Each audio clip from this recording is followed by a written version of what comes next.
Carol, gente, o mito que a gente, assim, achou, tem várias historinhas de Tá. escorpião e tal, mas tem Imagina. um que se fala muito, né, Carol, que é a morte de Órion, Uhum. né, que é bem legal. A gente pode começar a falar aqui. E a morte de Órion é assim, gente.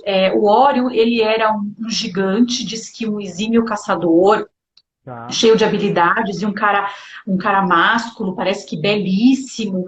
E ele se apaixona pela. Ixi, me fugiu o nome, Carol. Merope. E uma coisa Pela. interessante, Adriana, é que É, o Persépolis. Órion, ele era, segundo uma das versões, né? A gente sabe que a mitologia grega, às vezes, cada poeta contava de uma forma, mas existe uma das versões, a mais corrente, que ele é filho de Poseidon. Então, eu já pensei numa primeira relação, né, do mito de Órion com os o elemento dois envolvem Poseidon. escorpião sendo um signo de água. E é interessante que, se É. a gente observar na mitologia grega, quase todos os heróis, dos grandes heróis, são filhos de Uhum. Zeus. E quase todos os grandes monstros são filhos de Poseidon. Reparem isso na mitologia. Tá, não tinha parado para pensar É muito nisso, não. importante, né? Para você ver como o mar, ele traz uma... Dentro dessas histórias, ele traz o desconhecido, o Uhum. estranho. E Zeus Uhum. já traz mais um marco civilizatório, né? É, Da luz, da civilização, representado pelos filhos de Zeus, que são os heróis. E do lado Tá. monstruoso, mais difícil de entender, representado pelos filhos de Poseidon, né? o legal, Ed, é que nesse mito é engraçado. Quando a gente fala do Minotauro, fica muito claro a questão de posse, a questão da paixão, mas assim, a coisa da carne mesmo. Aqui a Sim. gente já vai falar de uma coisa que envolve morte mesmo, né? Envolve morte, sangue e tragédia, Sim. né, Carol? Sim, Porque num dado Totalmente. momento o Órion ele fica até cego, né? Ele é agredido e ele fica até cego. sim. O Orion, ele se apaixonou por uma princesa chamada Merope, né? Merope, que era Meio chamada Amém. Kio. E o pai dela, né? Que era o Eunácio, ele não queria que a sua filha se casasse com o Orion, né? Não queria. Então, ele pôs uma condição para o Orion. Ele falou assim, olha, eu deixo você se casar com a minha filha se você derrotar todas as feras que estão assolando a vila do meu reino, né? Que estão Tá. assolando os moradores. E assim, ele achou que o Orion iria morrer, né? Ele nunca iria conseguir fazer isso. Inclusive, a própria Uhum. Penélope pediu que o Orion É, desse esse pedido do pai. Mas o Orion caçou fera por fera e ele entregava essas feras todos os dias aos pés da princesa Merope, né? Mostrando para é, aí Aí é legal que também a gente tem mais um elemento de escorpião, que é a luta pelo amor, né? É a coisa do escorpião que a gente Uhum. não pode esquecer que debaixo daquela água tem fogo, eles são regidos por Sim. Marte. Não que tem fogo, eles são signos de água, mas eles gostam de um desafio, né? Então ele foi em busca de um desafio e ele foi em busca de uma luta para ter o amor que ele queria ter, né? Perfeito. Aham. Tem a tudo a ver. entrega, o amor, a profundidade, Aham. É, né? Ele e matou o realmente era um engodo do rei, porque ele queria mesmo a morte de Órion, né? Uhum. Inclusive, o Órion foi tão corajoso que realmente ele matou todas essas feras, Ed. E quando ele Uhum. chegou, aí vem aquela coisa da decepção escorpiônica, como calar fundo no escorpião, porque Tá. algumas pessoas falam, é verdade, né? O escorpião, ele é um signo que vai em busca, ele é muito leal, mas realmente quando ele se decepciona, né? Ele vai Nossa. lá para o fundo mesmo. E aí, quando ele chegou e falou: Olha, realmente eu matei todas as feras, e o rei falou que não ia dar a filha dele para ele casar, ele, sabe assim, ele fica muito decepcionado. E ainda por cima, o rei fecha um pacto com Dionísio para embebedá-lo, né? E aí como ele estava bêbado, eles furam o olho do Órion e ele fica cego para que ele nunca mais conseguisse ver a princesa. Meu Deus. Então você É vê mais ou menos isso, né, Carol? isso, exatamente isso. Você vê esses elementos de ciúme do pai em Uhum. relação à filha. Filme do pai, é. né? Elementos de morte muito forte. É um mito muito pesado, né? Um mito que Sim. traz muito pesados, né? E o sacrifício por amor, né? E aí o Orion abandona, ele decide abandonar tudo, né? Os deuses ficaram com pena da situação de Isso Orion mesmo. e levaram Orion para uma terra que era conhecida como Morada do Sol, para que os raios solares, né? Como era terra habitada pelo Sol, né? Pela divindade representada pelo Sol, era um local onde, por conta da presença forte de raios solares, haveria a possibilidade do Órion se curar, né? Então, assim, o sofrimento dele Uhum. chamou a atenção dos deuses, principalmente de Hefestos, que foi o deus que intermediou para que ele fosse levado para a morada do Sol, né? Essa região, né, chamada de Morada do Sol, era uma região muito frequentada por Artemis e Apolo, né? Duas divindades irmãos gêmeos. Apolo Tá. era uma divindade solar, né, uma das Sim. principais divindades solares da Grécia. E Artemis, uma divindade lunar, uma divindade que está relacionada com a Lua. E Uhum. ali, Órion se torna um companheiro de caça de Artemis. E aí tem uma parte que a história ela se divide em duas versões, né? Tá. Você quer contar a história mais bonita, Ana? Porque tem a versão que eu gosto mais, a mais bonita, que é que eu quero acreditar que seja verdade. E tem a que eu Ah, eu acho que é a mesma que eu gosto. Que então, a, que a, e aí, assim, a Artemis, ela acolhe o Órion e traz ele, e ele se transforma no melhor caçador dela. Ela era a rainha, né, uma deusa da Tá. caça. Tá. E aí o que acontece? Aí vem com o elemento escorpiônico também. Diz a lenda que parece que o Apolo começou a ficar com muitos ciúmes dessa relação deles dois, da Tá. Artemis com o Órion. E aí ele numa caçada, ele manda um escorpião gigante para acabar com o Órion. E eles travam uma batalha realmente sangrenta e mesmo nessa batalha, o Órion não consegue destruir esse escorpião. Só que o Órion, ele tinha um poder que o Poseidon deu para ele. Ele andava sobre a água, né, do mar. E ele realmente parte para o mar porque ele viu que a morte estava iminente. E ele Tá. vai embora. E aí o Apolo faz um desafio com a Artemis. Ela chama a Artemis e fala para ela assim: olha, você está vendo aquele ponto escuro bem lá distante? Eu duvido você acertar aquele ponto. E a Artemis era uma caçadora, ela gostava de um desafio, óbvio, né? É uma deusa da caça.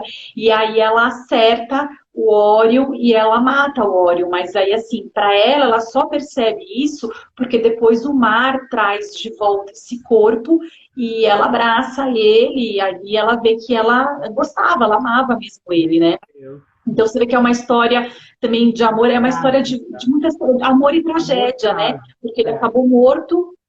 Eu tenho outras versões e tal, nem sei se vale a pena, eu prefiro acreditar nessa. Mas eu você vê que também teve aí uns ciúmes do Apolo, uma vaidade do Apolo, o poder do Apolo querendo, né? E outra coisa, o ardil, né?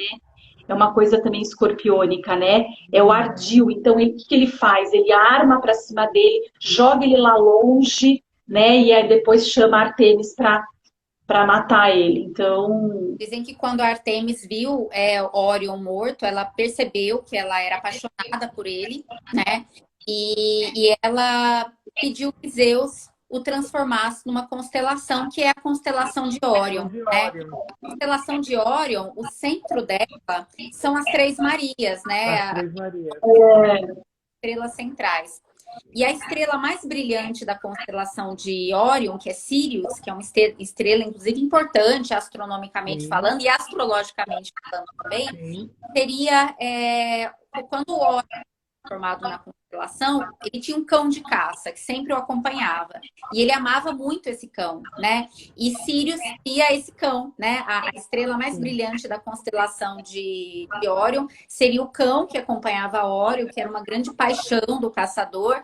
E a Artemis, né, pediu que Zeus fizesse dessa forma para agradar o amado, né? Tem aquela versão que eu não gosto, a gente vai contar porque vocês vão ler por aí, né? De que Tá. Órion envelheceu por Artemis, e Artemis ficou indignada com isso, porque ela tinha Mas não sei se... se prometido ser casta, e aí Mas é uma história, se conta muito mesmo. Mas o interessante é que, realmente, Escorpião é um signo que a gente pode falar que está associado com os fins de ciclos, as mortes, né? O amor ao extremo, né? Até onde a gente chega por amor, né? Sim. Quando a gente fala de touro, nós estamos falando de desejo, de posse, de ciúmes, mas Escorpião é o limite, né? É o 8 ou 80. Então, também é um signo também que vai falar bastante de amor, de amor ao extremo. É um signo que fala de essência. Enquanto touro vai falar de substância, escorpião fala da essência mesmo das coisas, da alma, das coisas. O que a gente não faz pela alma, né? Onde a gente é assim, inteiro, né? Sim. É onde a gente é o extremo. Sim. Muito legal. Fala da vingança também, né? A coisa da vingança é um elemento presente nessa história, né? A vingança de Apolo, né? Apolo era um deus extremamente vingativo. Se for olhar a história de Apolo, você fala, nossa, um rapaz que tinha problema de autoestima para sempre ter que ficar provando em cima dos outros. Ele é um deus extremamente vingativo. E possessivo também, né? Então, e é interessante, né? Porque quando Órion foi transformado na constelação de Órion, Apolo também pediu que Zeus transformasse o Escorpião numa constelação. E essas constelações, elas são muito próximas, né, do nosso ponto de vista. Tá. Óbvio que é difícil a gente hoje conseguir enxergar essas constelações, mora em cidades, com muita poluição e tudo mais, mas se fosse possível visualizar, são constelações que estão sempre próximas e que dá a impressão que mesmo nos céus o Escorpião continua a perseguir Órion. É isso mesmo, é real isso, é real. Eu li, gente, em vários lugares que a impressão que dá é que o escorpião no céu persegue Órion. E o que é mais interessante, quando a constelação de Órion está visível no Ocidente, não aparece escorpião. O escorpião está visível no Oriente e vice-versa, né? Então, assim, os astrônomos conseguem ter a visão de que a constelação de escorpião, ela parece que está, assim, caçando a constelação de Órion, mas elas não são... Quando a gente vê uma, a gente não vê a outra. Quando a gente vê a outra, você não vê a uma. Quase é uma história... A situação do Sol Lua, né? Como se representasse Artemis e o Escorpião representasse Apolo, porque da mesma forma que as duas constelações não podem ser vistas ao mesmo tempo, o Sol e a Lua também não, né? Isso também se altera, né? Então, veio à cabeça e tem outra questão também mitológica muito legal, de que todo mundo, você mesmo já deve, assim, se você pegar qualquer texto de Escorpião, fala da Fênix, né? A Fênix era uma árvore mitológica que quando ela entrava quando ela morria, ela entrava em autocombustão e ela ressurgia das cinzas dela. Então isso fala muito do mundo de Escorpião, né? Escorpião no mapa também a gente vai falar muito dos momentos que a gente se sente no fundo do poço.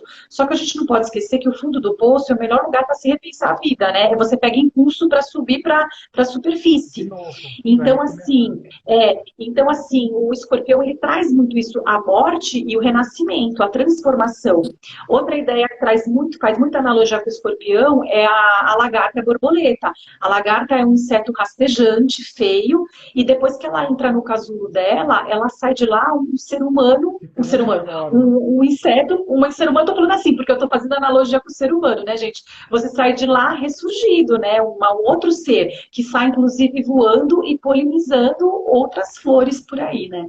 Você sabe o que é importante também, Adriana? Que você falou sobre essa questão da Fênix, que é um mito que está muito relacionado a escorpião, da lagarta e da borboleta. Se a gente for pensar nos mitos, nos deuses quitônicos, né? Quer dizer, os deuses infernais da mitologia grega, vamos pensar. A Hades, né? Que é o correspondente ao Plutão romano, né? Plutão também dá nome no planeta regente de Escorpião. A gente pensa Perséfone, né? As regiões, Perséfone principalmente, as regiões onde Perséfone, a rainha do mundo dos mortos, era mais cultuada, na antiga Grécia, né, ela tinha um culto muito importante na Magna Grécia, nas colônias gregas na Itália e na Sicília, que eram regiões para onde os gregos foram por conta do solo fértil. Tá. O culto a Perséfone era muito forte, mas agrícola. Por quê? Porque eles tinham a noção de que a morte precedia o nascimento.